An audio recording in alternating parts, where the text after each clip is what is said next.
Hello and welcome to the beautiful Bailey Center Auditorium on the grounds of Wallace State College in Hanceville. Thank you to our gracious host, Wallace State College and Dr. Vicki Karlowicz. The 2025 Tribune Debate Series and Question and Answer Forums continues today with municipal elections, more specifically the Hanceville municipal elections. These events are designed to give the public more unfiltered answers without the questions ahead of time, direct comparisons, and meaningful conversation. We now shift our focus as we've heard from candidates running for Council Place 1, Place 3, and Place 4. Now it's time for those hopeful to become mayor of Hanceville. We have Paul Campbell, Robert Eugene Bob Long, and Christopher Johnson here with us today, so we shall proceed with the debate. The Tribune works hard and diligently to reach every candidate, and we're glad that all three responded and came out today for this debate. With all that being said, let's get to it. Now for the rules for the candidates. No electronic devices are permitted. Questions will alternate, so no candidate will always answer first or last. Opening statements are limited to 60 seconds and may be a prepared statement. Time allotted per question will be 2 minutes. Your closing statement will be 2 minutes, but must be spoken without notes. One rebuttal per question, but only if a candidate calls out the other, and they will end up giving that candidate 45 seconds to respond. Facts only, no accusations without proof. This will allocate additional time to your opponent. Voters deserve substance over slogans. Talking points are not enough. So let's begin. Bob, would you like to start us off with your introduction? Sure. Most of you know me. My name is Bob Long. I'd like to thank Wallace and Tribune for hosting us here. Election day is only 10 days away. Most of you have pretty much made up your mind who you're going to vote for. But for those of you who haven't, this will give you a chance to kind of hear what we have to say and maybe help you come to a decision. I retired from the police department in March of 23. Because of my age, I signed up for Social Security in October of 24, and I work part-time down at Birmingham Fasteners. So I've still yet to figure out why all those checks go into my wife's account, but she assures me we're doing fine. So why accept the position of mayor? For me, it's simple. Half of my law enforcement career was spent right here in Hanceville, and this is my home. Recently, Hanceville, we made news, and it was embarrassing. So in short, I just want to restore honor to the city of Hanceville. Thank you, sir. And we'll move to Paul, if you would. Opening statement. Good evening. My name is Paul Campbell, and thank you, Noah, and for Wallace for having us here this evening. Thank you also for being with us, and those of you that's online as well. I'm Paul Campbell.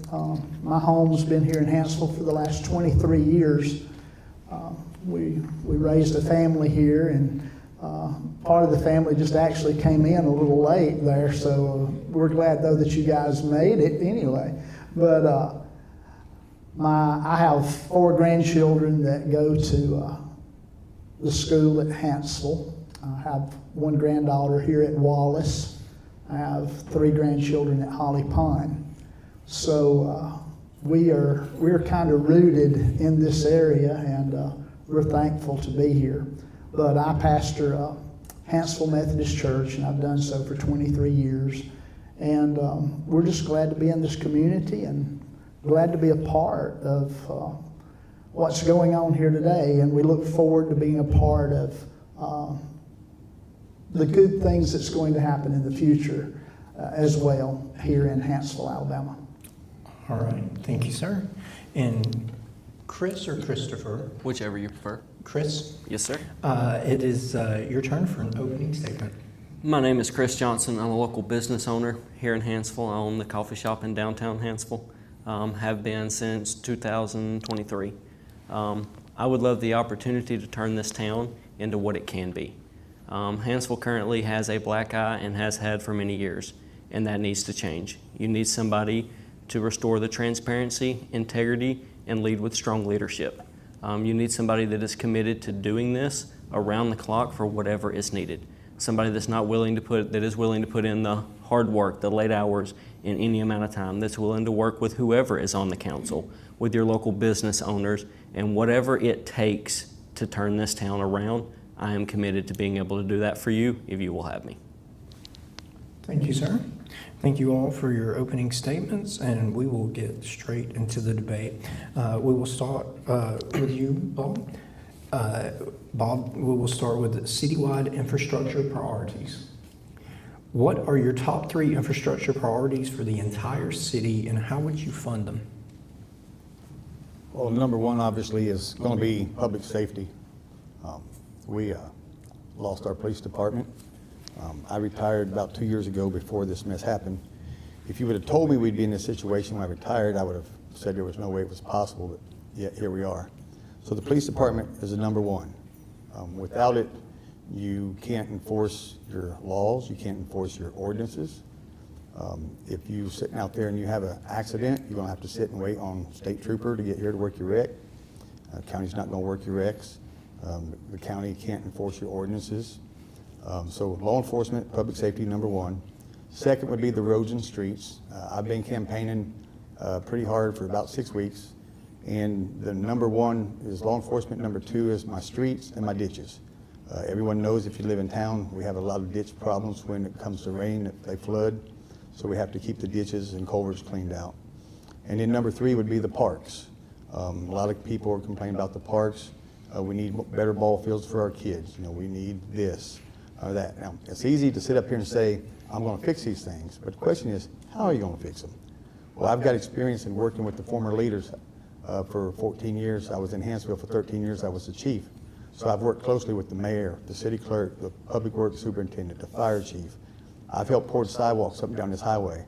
I built pavilions over in the park. I've laid a ton of tile in the city hall and the fire department. So I know what it's like to work side by side with these people, and I'll continue to do so. Thank you, sir. And Paul, we will move on to you. And same question. What are your top 3 infrastructure priorities for the entire city, and how would you fund them? Like Bob, all 3 is the same. Police department, law enforcement, public safety is number 1. Restoring that, I think, is going to be our number 1 work. How do we fund it? Hopefully, the group that's in charge right now is putting us back a little money to help us, because we know that it's going to take $1 million to get us started. So hopefully that they're thinking about that in advance. If not, we're going to have to relocate a lot of money, and it may cause some other problems down the road. Number 2, yes, our streets, which we've had a major sewer renovation going on, which our streets is a little tough right now because a lot of our streets has been cut up. And they're going to be fixing some of those in the near future as well. But hopefully they'll be able to pay and take care of some of that, you know, through this construction business that's going on now. Park and Rec, a major overhaul needs to take place there.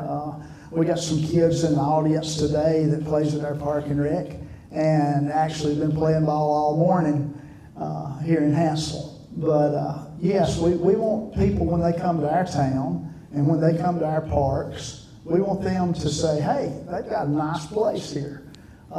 They're doing a good job here. And so we do need to do a lot of work within our parks and our recs. Just upkeep, just facelifts, and making things look a little better and being more presentable. Changing the image, you might say.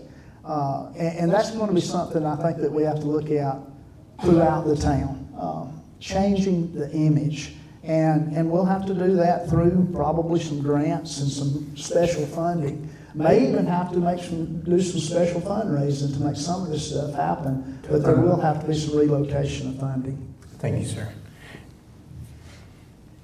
And Chris, same question. What are your top 3 infrastructure priorities for the entire city, and how would you fund them? First and foremost, as everybody's top priority is going to be public safety. And that's not just the police department, that includes the fire department and everything encompassing all of public safety. As Brother Paul Campbell said, hopefully our current administration is putting us in a position to be able to succeed at that. If not, we're going to have to seek grant funding to be able to start this police department back up. We're going to have to finance potentially a good portion of that. So you're going to have police vehicles, equipment, other things that can't be sought through grants that are just going to have to be put on a loan. That's just the bare basics of how we have to do that.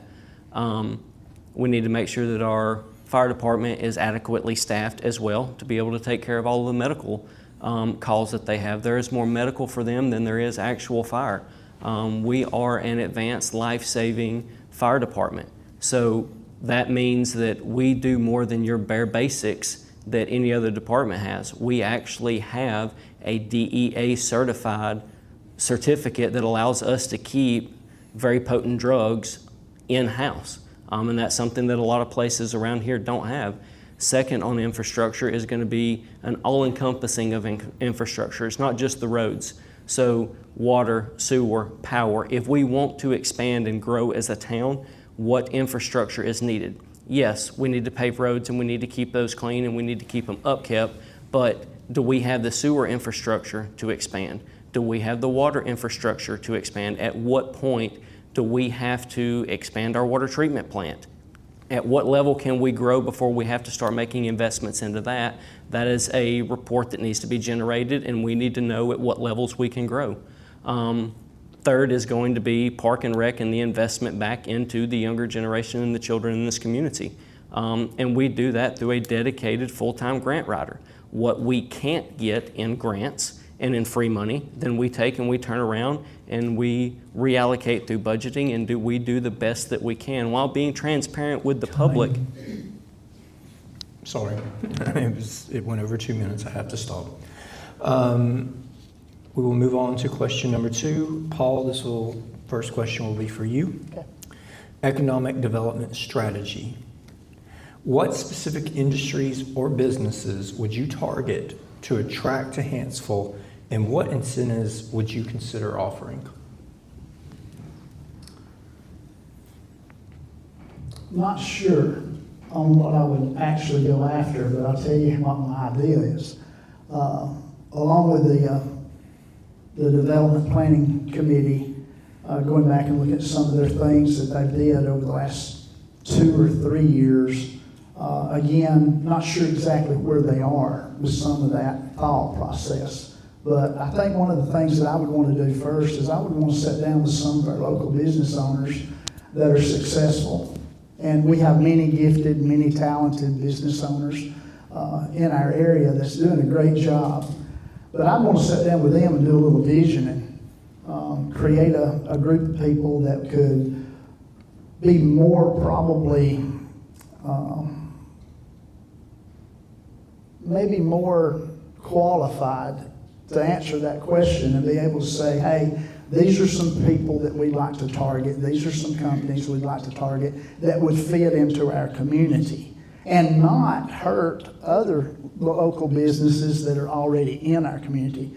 Because sometimes you bring in something, even though you can get it, it may hurt a local business owner because it may be competition. So I think you got to be very, very careful with that kind of stuff. So it's a little bit more than saying what I would like to bring in. It's what would work, and we could make it work without hurting our other local businesses. So that's where I would start with that thought. Thank you, sir. Chris, the same question. What specific industries or businesses would you target to attract to Hanceville, and what incentives would you consider offering? The types of businesses that you're going to recruit depends on the type it is. If it's a retail-facing business, we can't really recruit them until we stabilize the economy. 3 months out of the year, 40 to 60% of our population disappears overnight when Wallace dismisses over the summer. So if you're bringing something in retail, you have to fix that first. I believe that's done through Park and Rec with ball tournaments over the weekend to at least initially stabilize the economy. Then we can recruit. I don't want to recruit somebody to come in here and then not be able to support them with our economy. If you are a retail-facing business. I believe that we do that through tax abatements, and we are very selective on the type of companies that we recruit that care about its employees first. If you are not an employee-focused group, I do not want you in this town.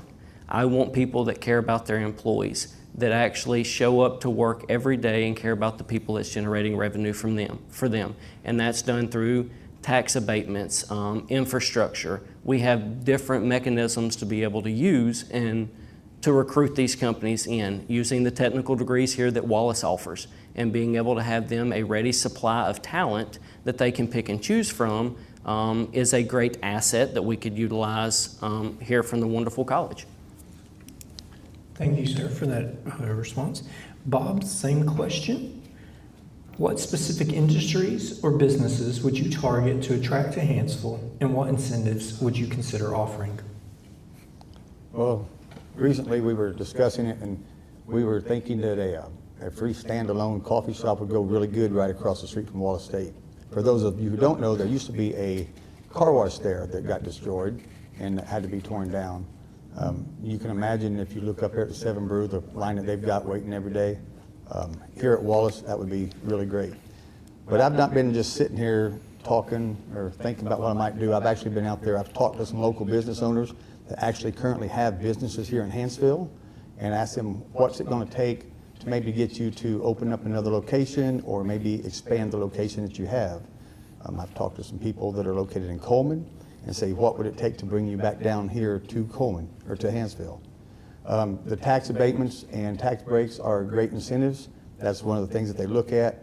How can you help my business without costing me an arm and a leg? So it's things that the council will have to do to work with these local owners to help get them down here. All right. Thank you all for those answers. We're going to move on to public safety coordination. I'm going to kind of preface this with the reason that I am mentioning Coleman County Sheriff's Office is because they are currently patrolling the area.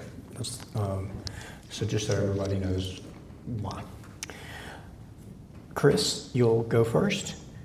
How will you strengthen cooperation between the CCSO, police, fire, and public works departments to improve emergency response and city services?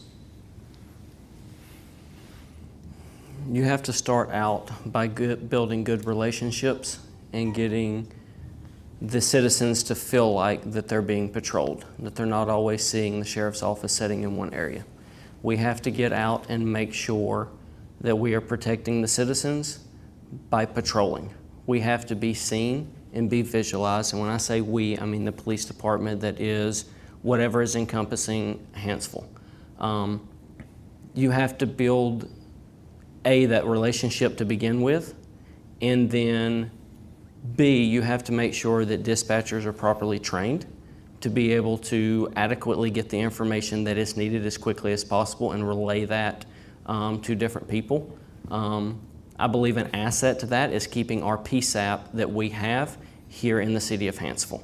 And that is our ability to house 911 here in the future if that's part of the rebuilding process. Making sure that all of your officers are adequately trained and know the area to increase your response time, making sure that your fire department as well, working with any place that you may be needed. So if something happens on this campus of Wallace, the first call is whoever is patrolling Hanceville. Our officers, whether that's Coleman County or Hanceville PD, need to be aware of the situation and the layouts and buildings and the infrastructure that's here on Wallace, because should they need it, we're the first ones that they're calling. Thank you, sir, for that answer. Bob, we'll move to you. Same question. How will you strengthen cooperation between the Coleman County Sheriff's Office, police, fire, and public works departments to improve emergency response and city services? Well, for me, that's easy. I already have a working relationship with them. They've got my cell phone number and I've got theirs. If I have an issue, I call them and we'll discuss whatever it is that we're looking at. As far as the fire department, when we were working here, we had enough personnel, we would always send one police officer with the firemen to whatever call they might get to, because sometimes and frequently the fire department is short-staffed. I've actually helped fight fires myself with these guys. So if you're working side by side with them, you know them by name, they know you by name, it does a lot to increase your ability to work together. When I was here, if you called 911, we had about a 2-minute response time. If you lived in town and you called 911, one of my guys would be there usually within 2 minutes. That's a pretty quick response time. Also, one of the things that we used to do, we called it painting the town, okay? Every officer was required to, if at all possible, patrol every street of the city during their 12-hour shift.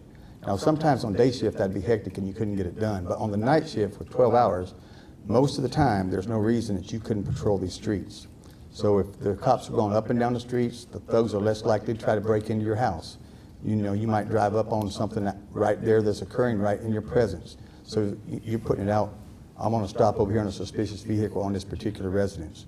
So we had a lot of officers patrolling, and we kept our crime rates down, we kept our response times down, and we had a good police department that worked well with the fire department and street department.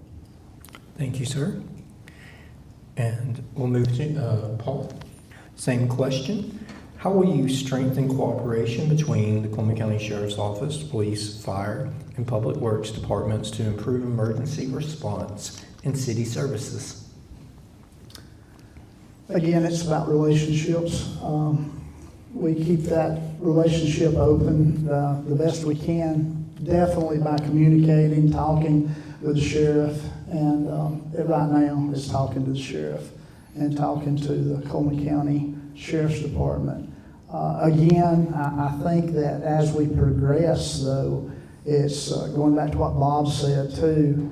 Over the years, we have had good response times when our PD was intact. So that'll be our goal down the road. But right now, if we're just working with the Sheriff's Department, it's just making sure that we keep a good working relationship with them right now till we do get our police department back intact. That's where we are. That's what we've got to do.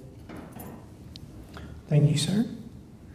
And we will move on to question number 4, and this is going to be citywide policy impact. Bob, we'll start with you. What is your stance on the absence of the police department? Would you be for or against bringing back the Hanceville Police Department? And please elaborate.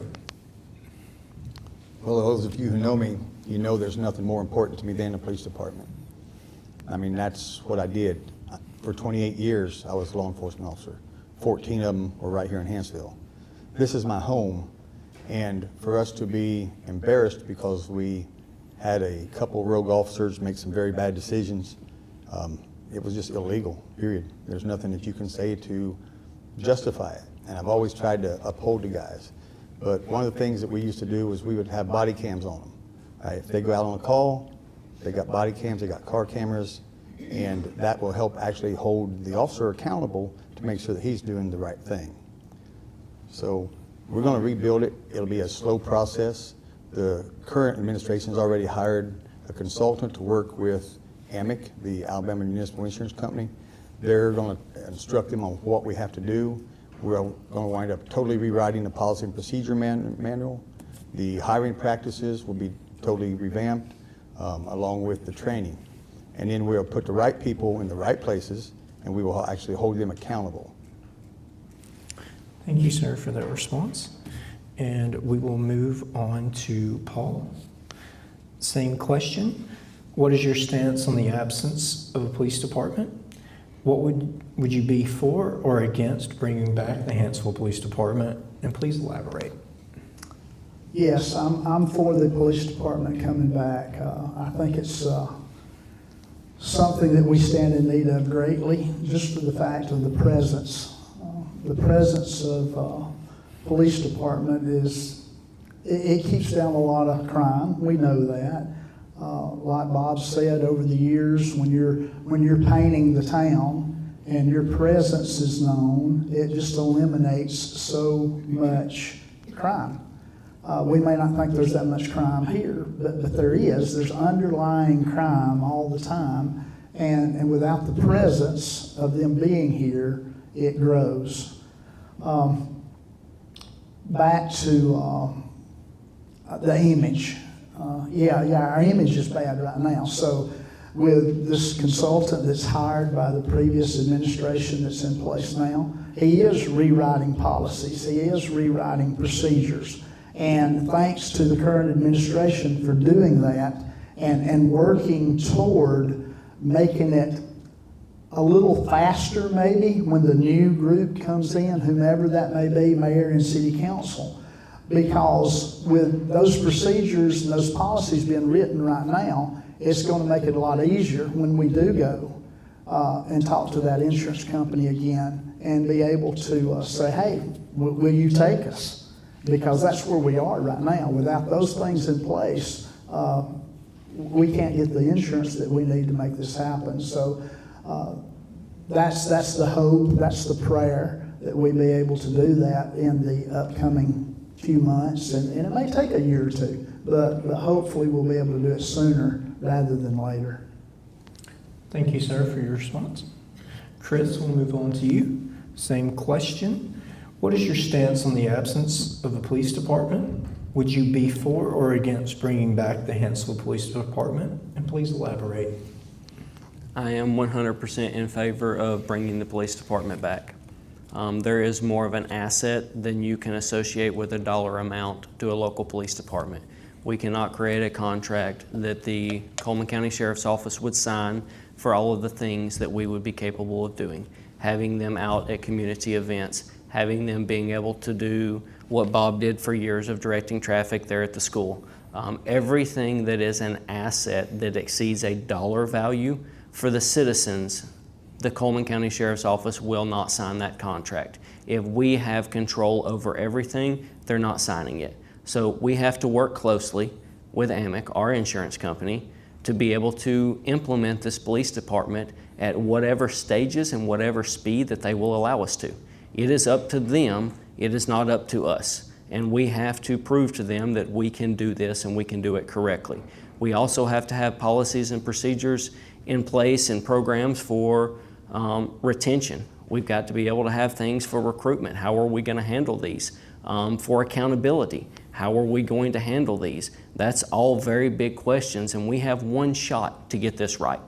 There is only one opportunity to be able to get this, and the only way to do it is correctly. When we hire somebody, we have to completely vet them, make sure that they have all of their certifications, look at every personnel file from every place that they have ever worked. Why did you leave each department? I know this is what it says on pieces of paper, but I want your story from you of what happened. Why did you leave that department? And making sure that we have the correct people in place that care about its citizens, that are here to patrol and protect the citizens, that are not here to harass the citizens. Because that's the last thing that we need is a police department with somebody that only cares about writing tickets, that is not worried about rebuilding the community, that is not worried about getting out and being involved in things, going to the local business owners and spending your money there and checking on them, being visualized.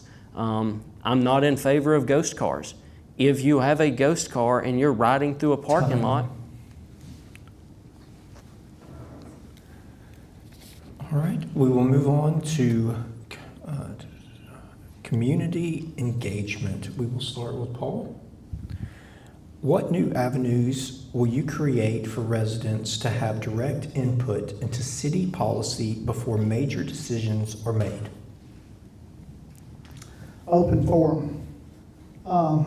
I think it's been talked about by several of the city council persons as well. A couple of open forums a year. I think that's very important as well. Changing the time. I think some of you guys have mentioned that as well. We just have to create better ways to where we can get more of the public involved in city government.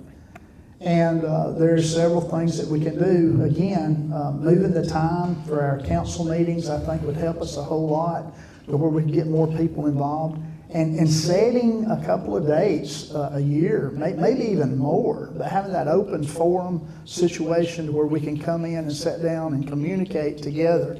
Because, you know, there's several of you here that's here tonight that it's important to you or you wouldn't be here. And that's the way it is even within our council meetings. time is so important to be able to do that. But create other avenues, whatever that may be. I think that those are the things that would be a good start to be able to accomplish that. All right, thank you, sir. Chris, same question. What new avenues will you create for residents to have direct input into city policy before major decisions are made? I believe, like many people have echoed, the first thing we do is move the city council meeting time so that more people can be able to attend. I would like to see quarterly forums so that at least every 3 months there is an opportunity that you can come ask the people that you elected any question, and if we don't have the answer for it right then, we respond and post that online. That way the question was asked, you get an answer. I would also like to see social media utilized so that it's not the information is just getting out at city council meetings. Posting those minutes online, utilizing social media as much as possible to be able to get every bit of information about anything that's coming up out to the citizens. If you don't have social media, we can be able to set up an email bank so that we can email you. If there is any major infrastructure, businesses, anything coming into the city of Hanceville, I think that that needs to be brought up into a public forum that is advertised over an extended amount of time so that everybody has an opportunity to ask questions and be involved in that process. And it eliminates stretching out multiple city council meetings for hours and hours for the question and answer forum, for the public hearing portion of rezoning or whatever else. Let's get all those questions out in advance before we get to that point. Here's what would like to come to Hanceville. Here's where we think it would best fit, and get input from the public. Thank you, sir, for your response. Bob, the same question. What new avenues will you create for residents to have direct input into city policy before major decisions are made? Well, there's actually already some steps in place. Anybody can attend the council meetings, and they're actually being live streamed now. We need to update the city website so we can keep people informed. We might need to slow down just a little bit, because when we go to do some of these things, you go to the council meeting, then there has to be a first reading of it, a second reading of it, and then they can actually take action. Some companies don't want things getting out right away about, somebody's getting ready to bring a business in here until they get some of the basics nailed down. And then eventually you'll have time, to make your announcements and have your grand openings and groundbreaking ceremonies and so forth. So if I had $1 for every time I've heard the word transparency lately, I could probably afford to pay off my truck. But you just gotta be honest with people. And if you're honest with people, honesty is gonna trump transparency, okay? Tell the people what they need to know, okay? Be honest with them, shoot straight. This might not be what you want in your backyard, We got a housing development going up over here, 70-some houses. Some of the people aren't real happy for it. But the planning commission looked at it, they evaluated it, they worked out an agreement with the developer, and I think it's gonna be really good for the city. As new people come to town, that's going to create a need for new jobs, okay? And so we're going to need to look at increasing our factories that we have around here, maybe hire some more people, give them some incentives to grow their business. And so we'll try to keep it as open for you as we can, and you're more than welcome to attend every council meeting. And at the beginning of the meeting, they give three minutes. You can get up there and speak what's on your mind, and the council may take action on it. Thank you, sir, for your response. And we will move on to the next question. Chris, this will start with you. This is involving downtown revitalization. How will you ensure downtown Hanceville develops into both an economic hub and a community gathering place without losing its historic character? That's a very tough question because that's a double-edged sword. The property in downtown is private property, and the city can't do a lot with private property. So you have to build the correct relationships with the people to be able to say, hey, look, this is a vision and this is a plan. Working with Mr. Bradford, he owns most everything that's in downtown. So you can't come in there and say, you're going to beautify this or you're going to clean up this. You can get into a back and forth and try to ordinance things and stuff like that, but you got to build a great working relationship with those people to try to improve that vision. I would love to see a entertainment district in downtown to where we can hold concerts once Nolan's stage is done, as he continues to invest into downtown, and be able to have a spot to be able to gather, have community events and other things. And then you work with other local businesses to bring things in that are missing to be able to support that entertainment district and then continue to grow it. Second Fridays in Coleman wasn't built overnight, but it is a booming, magnificent thing if you have not been to it lately. I am a vendor at it at one of my businesses, and the last Second Fridays, the turnout was a little over 11,000 people for a community event that is free to attend. And I would like to see that emulated here in Hanceville, particularly in downtown. Thank you, sir. Bob, same question. How will you ensure downtown Hanceville develops into both an economic hub and a community gathering place without losing its historic character? Well, I think we can thank Nolan. For those of you who have been around for a while, you know how most of those buildings down there were getting run down, dilapidated, and vacant. So over the last 8 or 9 years, they have brought in new businesses. They've tore some of these buildings down to strictly the bare walls and rebuild them from the ground up. But he's done a good job of keeping the storefronts, similar as to how they actually were, 20, 25 years ago. He's brought in a lot of good businesses. Some of them have expanded and moved on. Some of them are relocating currently. But he's always constantly bringing in new business, things that we can use in a small town. Now, what we don't want to do is bring in too many businesses that might not fit, like a bar. I've heard some talk about a sports bar coming in downtown Hanceville. Well, you ask the people that lived over in Hopewell Meadows what happened when Cadillac Ron's moved in. The loud music playing out all hours of the night, vibrating their windows from 200 yards away. The people that live back there had a really good complaint. And eventually we were able to shut them down for selling after hours and selling to minors. So we got to be selective on the type of business that we allow to come into town, because we want to keep that downtown, hometown atmosphere. Thank you, sir, for your reply. Paul, same question. How will you ensure downtown Hanceville develops into both an economic hub and a community gathering place without losing its historic character? We trust Nolan Bradford.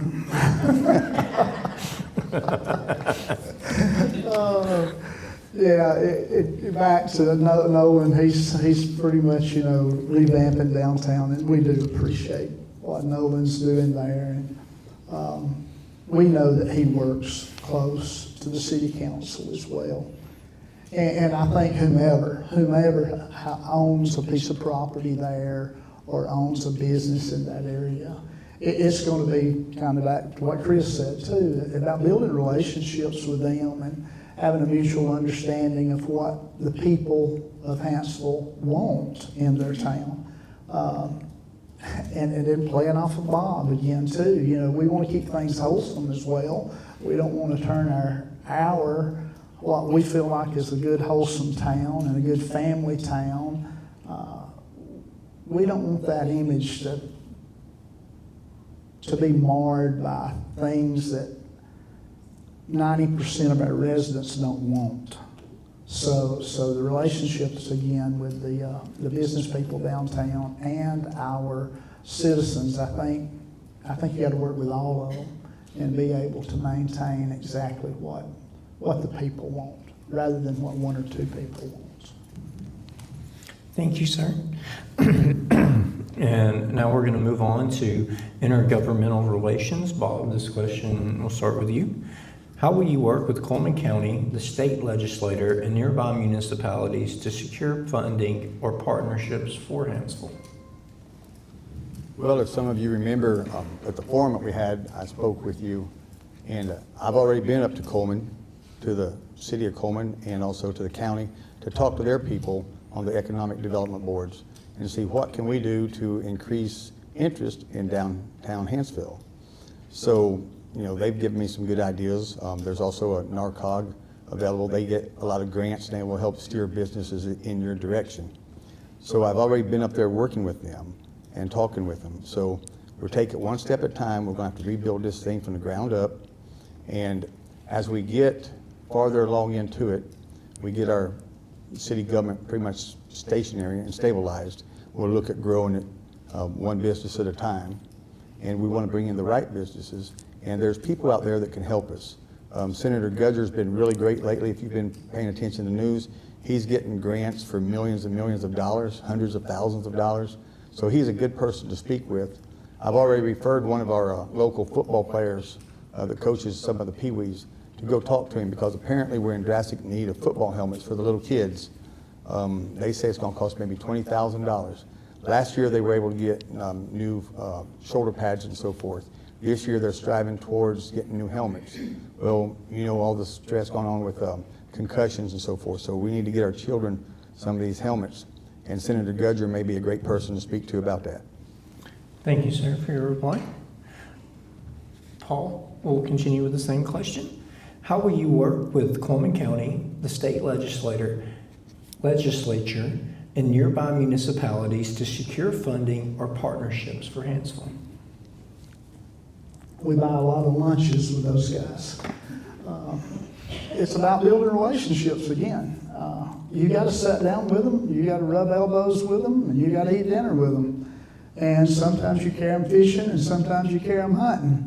But you build relationships with them people that can offer you things that you need. And whomever they are, if they're able to gather funds from the state level or even from a national level, or even if they're grant people, you build strong relationships with those people. And sometimes politics plays a lot into this. Sometimes you have to swap some things out to make things happen. And you do what you've got to do to attain the monies that you need to make things work in your town. And that's just the way it works. Thank you, sir, for your reply. Chris, we'll carry on with the same question. How will you work with Coleman County, the state legislature, and nearby municipalities to secure funding or partnerships for Hanceville?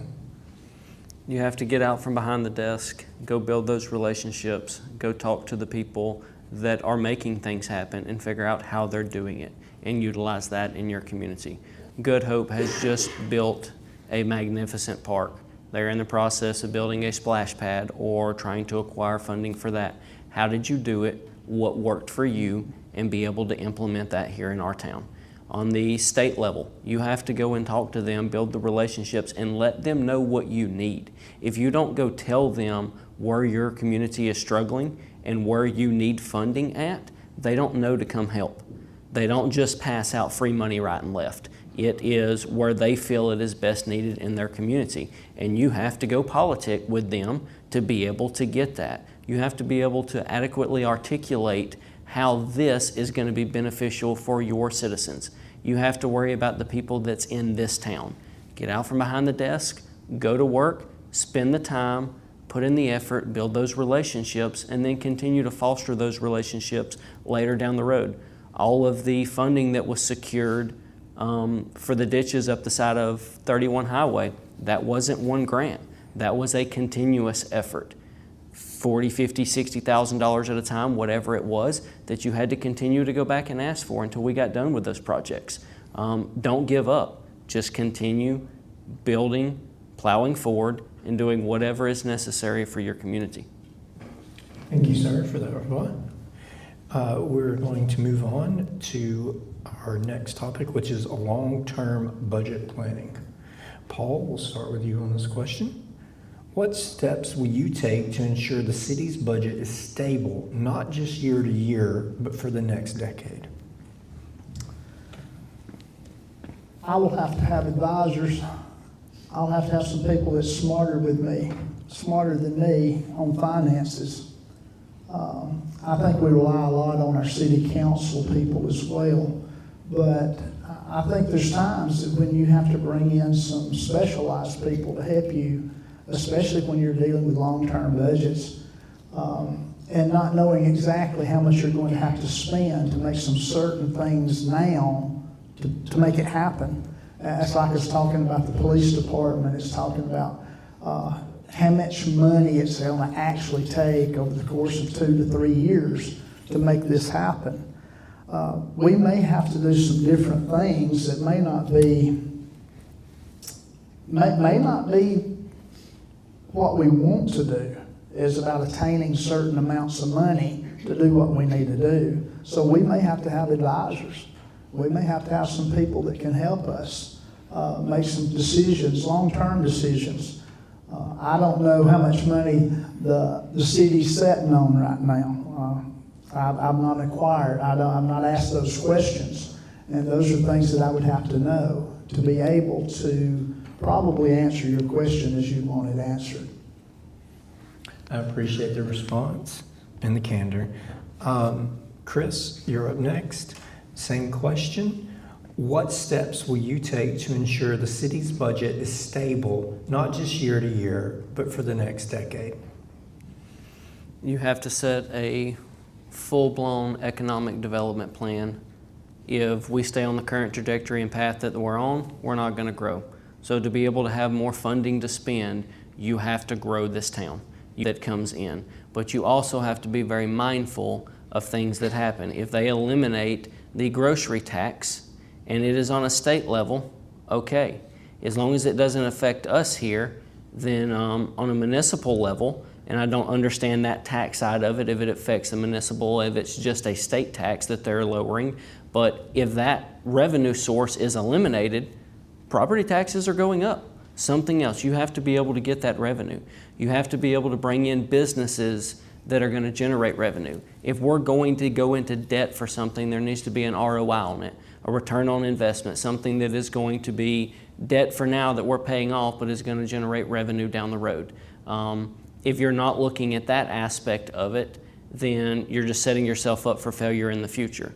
You have to be able to set long-term contingency plans on here is what we want to acquire, here is what the goal is. If you don't have goals set of what kind of funding you need and what the next steps are in expanding the city, then you're just flying blind by the seat of your britches. So you need a 5-year, a 10-year, a 15 and a 20-year economic development plan and strategic spending and planning.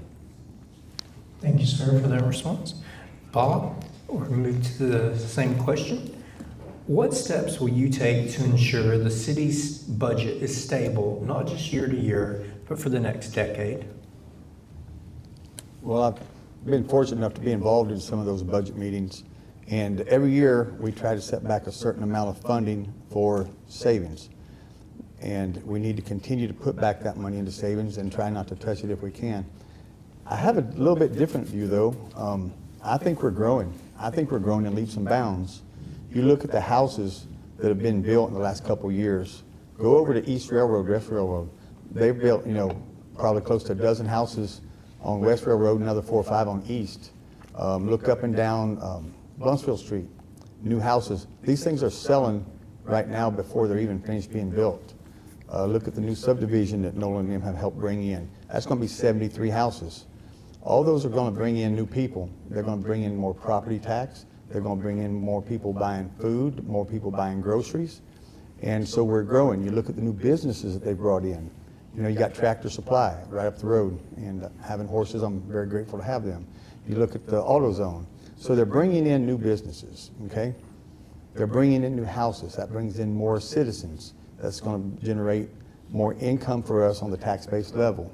So as we continue to grow at a slow percentage, as long as we manage our money right and we're accountable for the money that we have and take it one step at a time, I think we can pull ourselves out of any hole that we might be in on a 5-year plan or a 10-year plan.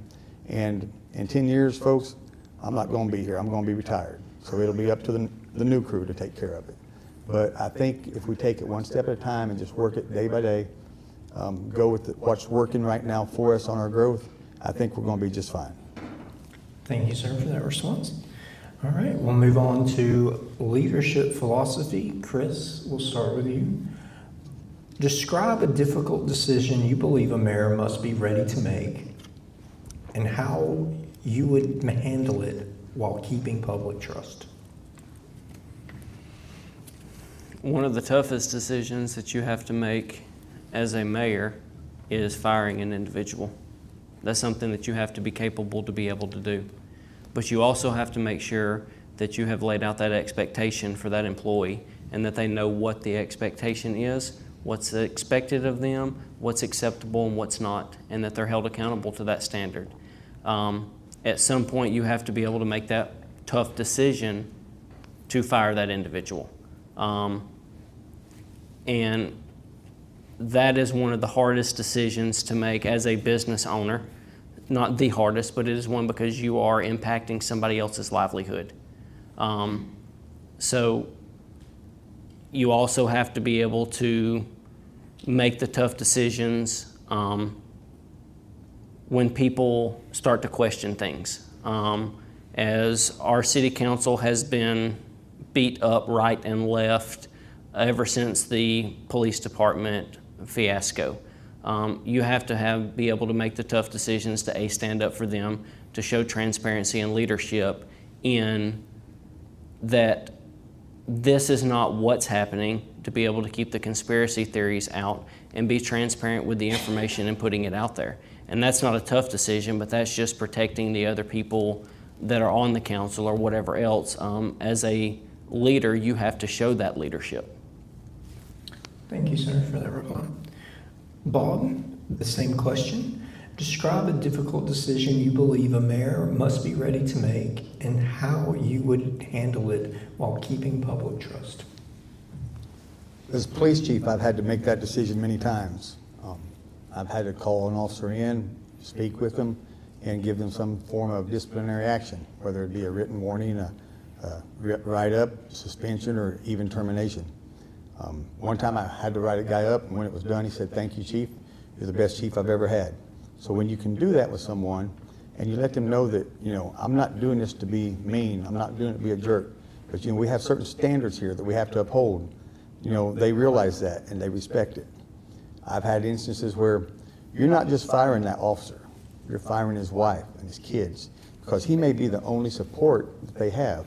So other than just up and fire him, we had a progressive disciplinary action that we would go with. And you would start off with maybe a warning, a write-up, a suspension, eventually termination. And that is something that I've had to do from time to time. And it's not easy. But if you get rid of a guy just because maybe he screwed up, you've got to give him his due process. The private sector is completely different than city government, okay? They're entitled to certain rights and certain due processes. And if you violate that, you're liable to wind up in litigation, and that can take years and cost thousands and thousands of dollars to settle. So, but there are times that termination is warranted, but there are also times that you can take a young officer, or maybe even a seasoned officer, and turn him around and give him the proper guidance, and he turned out to be a productive member of your department and also a productive member of society. Thank you, sir, for that response. Paul, we'll move on to you. Same question. Describe a difficult decision you believe a mayor must be ready to make and how you would handle it while keeping public trust. I think accountability is always kind of hard for a lot of people. I've been in the volunteer side for 35 years, and it's really hard even working with volunteers because you have to have so much accountability even within a church, within community action groups that is totally volunteers. And to hold people accountable is hard to do. But to me, it's easier when you're giving them a paycheck. Accountability then is there's an expectation. There's clarity of duty and what's expected out of an employee. Back to what both of these guys have said, yeah, it's hard to be able to have to tell someone that they're no longer needed because they've not met expectations and they've not done what they've been asked to do. So going a step back a little bit, making sure that we understand job duties, making sure that we've let our people know what the expectations is. I think that's part of the responsibility of leaders as well. We have to define what the job is and give real clear instructions to what we want, whether it be a park and rec guy or whether it be a head of a department. just to make sure that we have their job description out there before them and we hold them accountable in whatever way that is asked of us to do. But that is our job, to hold people accountable. And if they have to be terminated, they have to be terminated if we can't work with them and get them to that place that they can fulfill their responsibilities. Thank you, sir, for that response. Thank you all for answering our questions. We have a few questions from the audience, and then it will all be over, I promise. So, Bob, we're going to start with you on this question. This is kind of a two-part question. How would you start rebuilding the police department? Would it be through the Public Service Commission? And would you keep the jail? Well, they've already started to rebuild it by working with the consultant to figure out exactly what we're going to have to do to please AMIC. We're going to have to go through their processes. And once that's established, then we'll take it one day at a time and officer at a time. As far as the jail, that may not be our decision to make. AMIC may very well say, no, sir, you're not going to have another jail. So if that happens, then we'll have to go in, we'll have to negotiate with Coleman County. Even though we have a jail here, I think probably, at least in the beginning, it'll be a processing center where you bring someone in, you execute your warrant, they're able to make bond and they move on down the road. If they're going to have to spend time in the facility, there's a really good chance that you're going to have to go to the county jail. And at that point, we're going to have to negotiate contracts with them. How much are we going to pay for a processing? How much we're going to pay for overnight fees? They have set fees that they use, but I'm not exactly sure how many that we would have to reserve in advance, how many we can take on a case-by-case basis. All right. Thank you, sir, for that response. Paul, we'll move on to you for the same question. How would you start rebuilding the police department? Would it be through the Public Service Commission? And would you keep the jail? Much like Bob's answer, we're done in the process by hiring the consultant that's doing our work now, new policies and new procedures. So that's in the process. Again, the jail may not be something that we can answer, because if they say no, it doesn't matter what we would like to have. If they say no, it's a done deal. So it doesn't really, I would like for us to be able to do that and be able to work it out, but that may not be a possibility at all. All right, thank you, sir. Chris, same question.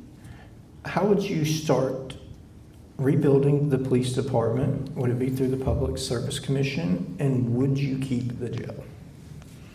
So you start that process by going and having a conversation with AMIC. What information have you requested? What information have you received back? Where do we stand with y'all? What do you need for us to do next? What is that checklist that we need from you to be able to complete, and where are we at on that? It is something that needs to be taken very seriously with AMIC. If there is something that hasn't been completed, we need to get on that ASAP. If there's things that we can be proactive and go ahead and start doing, we need to get those things done now. We need to be able to build that relationship with AMIC, and they need to be able to trust whoever is at the top of the food chain, and that is going to be one of the three of us that is setting up here. The jail, that all depends. That's a multi-directional process. If AMIC says no, it's no. We pay Coleman County whatever they're going to charge us. If they say it's up to us, then you have a financial responsibility to look at that. The jail does come with a lot of liability. It does. But can we operate a jail cheaper than Coleman County will charge us? I was told that it is not a per inmate per day charge for Coleman County, that they charge you a flat rate for the year. So that is something that we have to get down into the numbers and evaluate. Is it something that we can afford? What is that additional liability going to cost us with the insurance company? There is no one clear-cut answer, because every question is going to turn it a different direction. But we have to be able to do whatever AMIC is going to ask of us. We need to have different procedures in place. We need to know how we're going to recruit talent. We need to know how we're going to retain talent. We need to know how we're going to hold those people accountable and what our hiring process is going to be. There is a multifaceted portfolio to that to look at, and it all starts with AMIC. It is whatever they will allow us to do in whatever time frame that they will allow us to do it, and however much trust that we instill. All right, thank you, sir, for that response. We'll move on to this second of the three audience questions. Paul, this will begin with you. How many officers do you think Hanceville needs? And would you bring back any officers that were previously at Hanceville Police Department?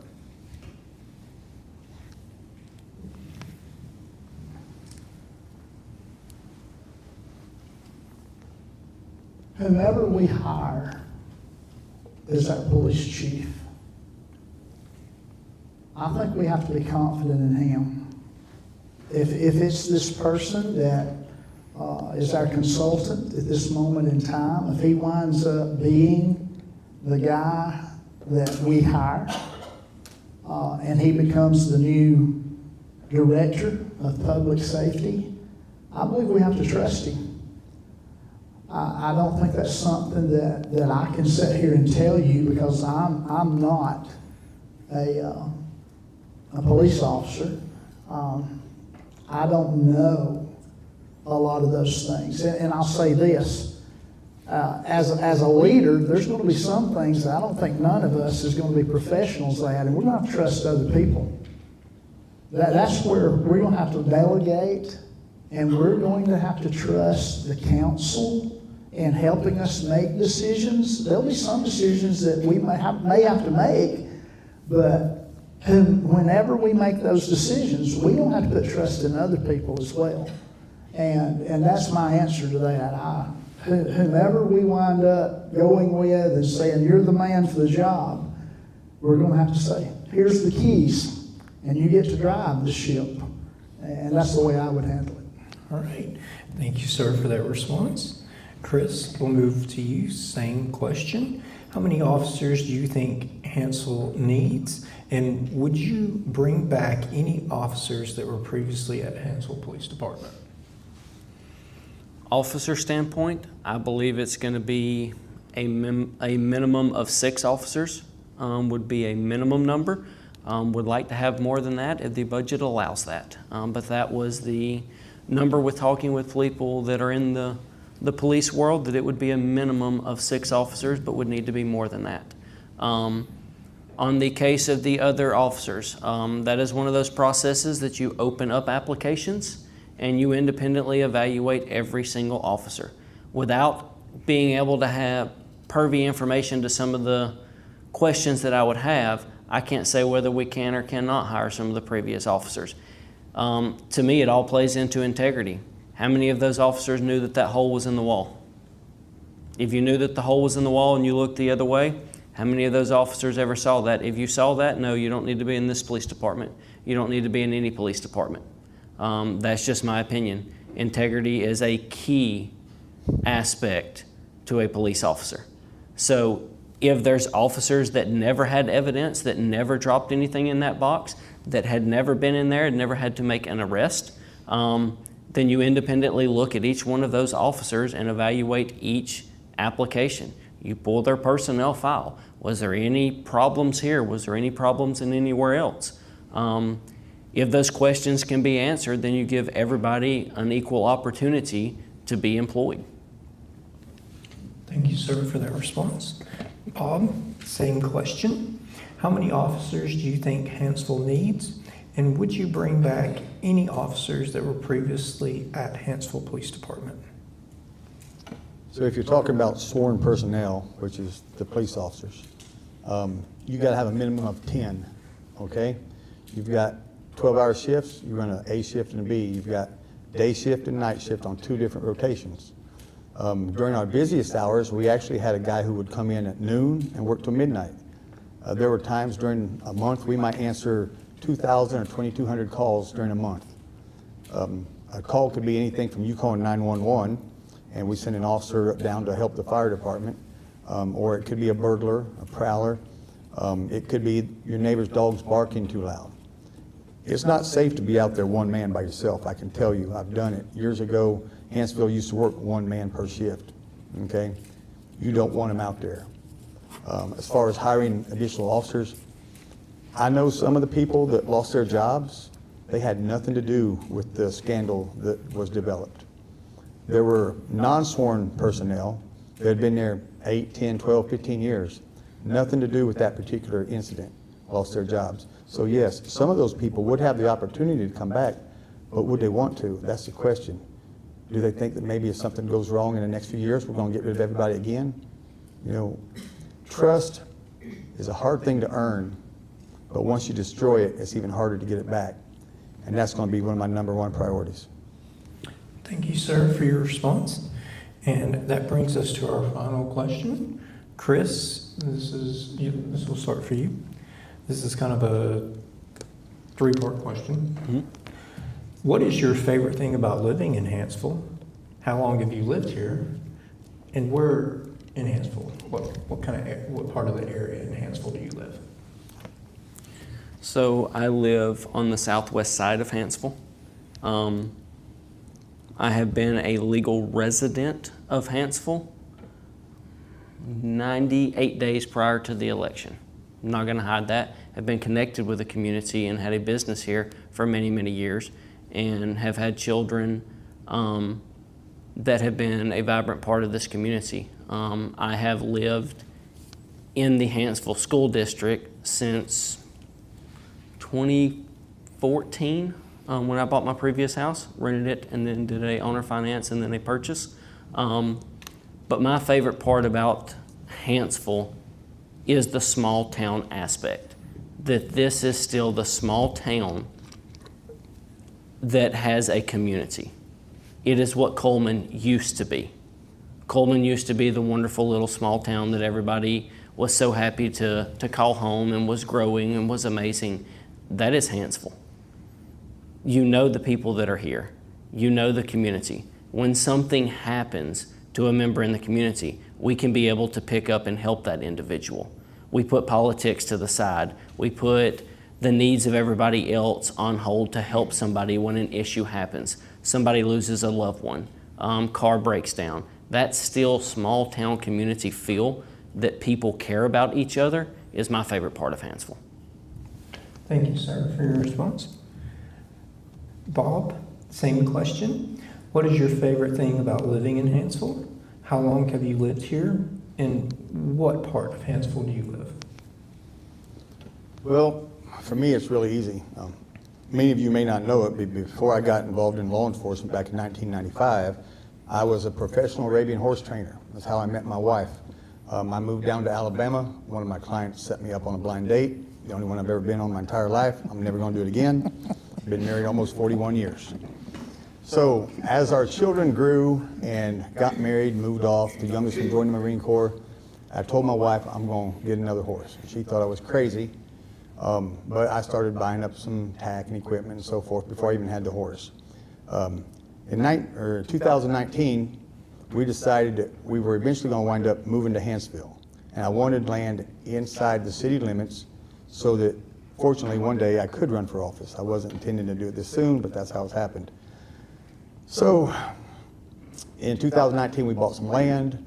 We actually built a large barn dominium. I live right at the intersection of Bluntsville Street and Highway 91. Many of you may have seen it. It's a big, large white horse barn. It's got an indoor arena. It's a barn dominium. You walk out my back door and you're in the barn.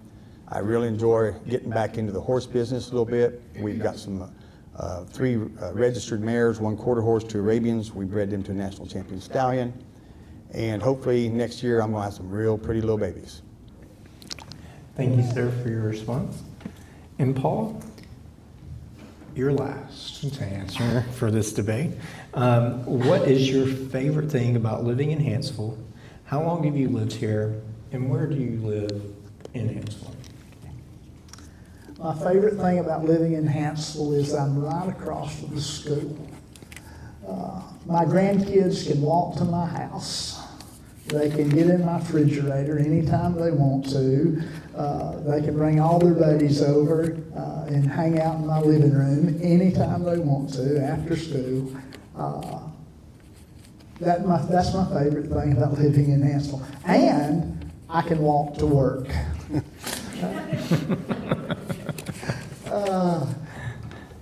We've been here 23 years. Hanceville's a great town. The reason I'm sitting up here today is because Hanceville's a good place to be. Hanceville's wholesome. Hanceville's got, it's got history, but it's got character. And a small town that offers what it offers here, a good school, a great school system. Hanceville may not always have been given the best image in times, but hey, we've got a great school. We've got great teachers.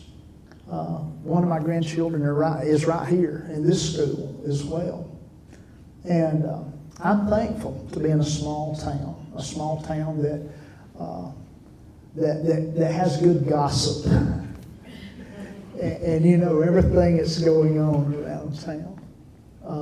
I live on the right side of the Methodist Church.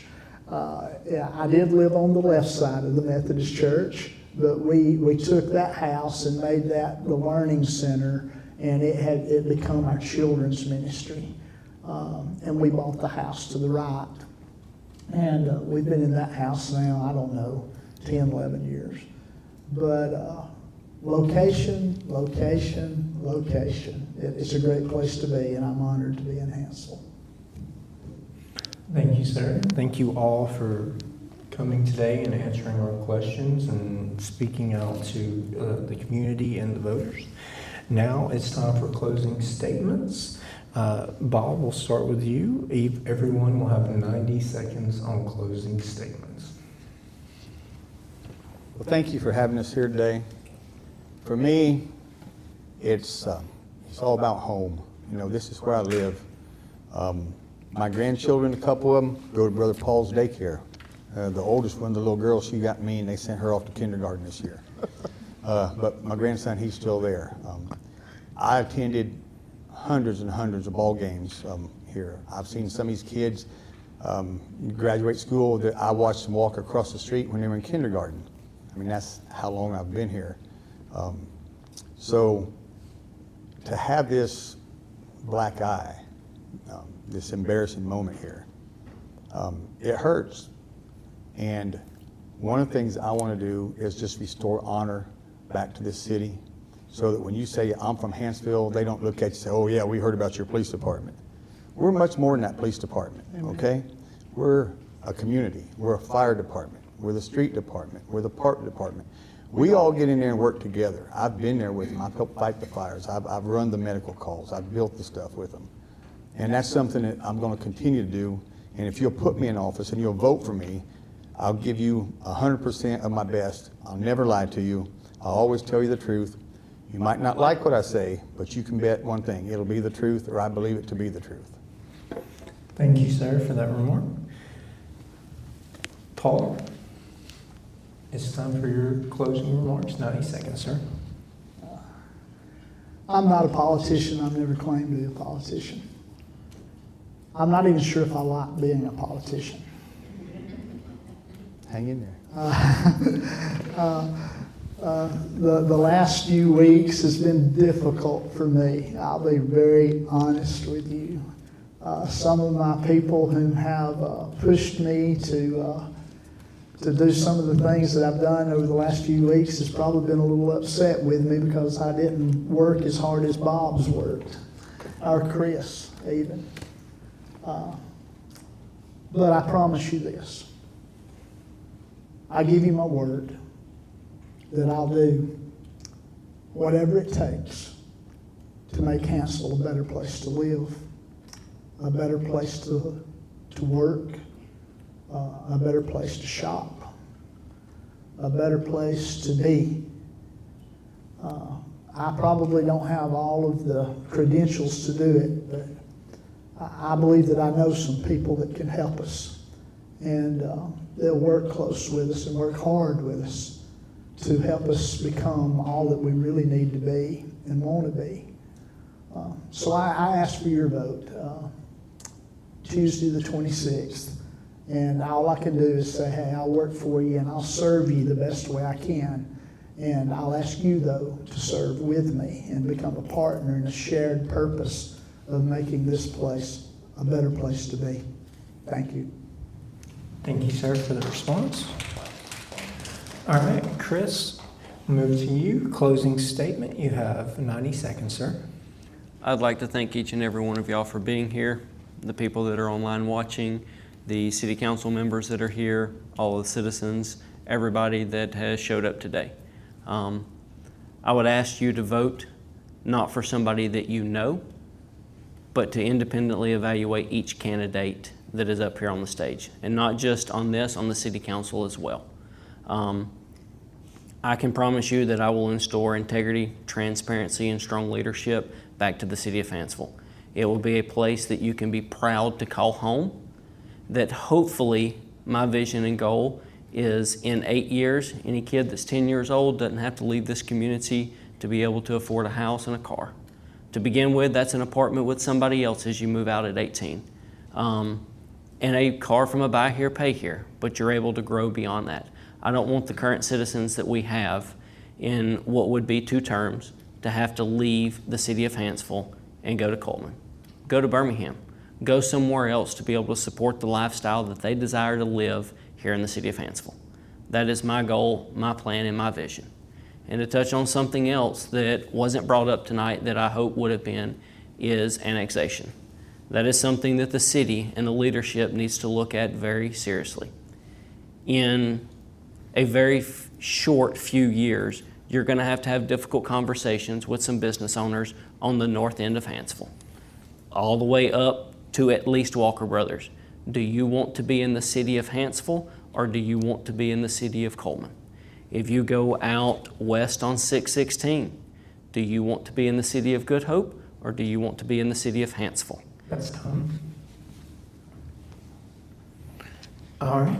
I want to thank all 3 of you for coming today and answering our questions, showing up for the public, showing up for those watching at home, being able to answer these questions. I know it took a little longer than expected, and we got a little earlier start, but I appreciate you all for coming and doing this. I appreciate Dr. Karlowicz and Wallace State for hosting and allowing us to be here.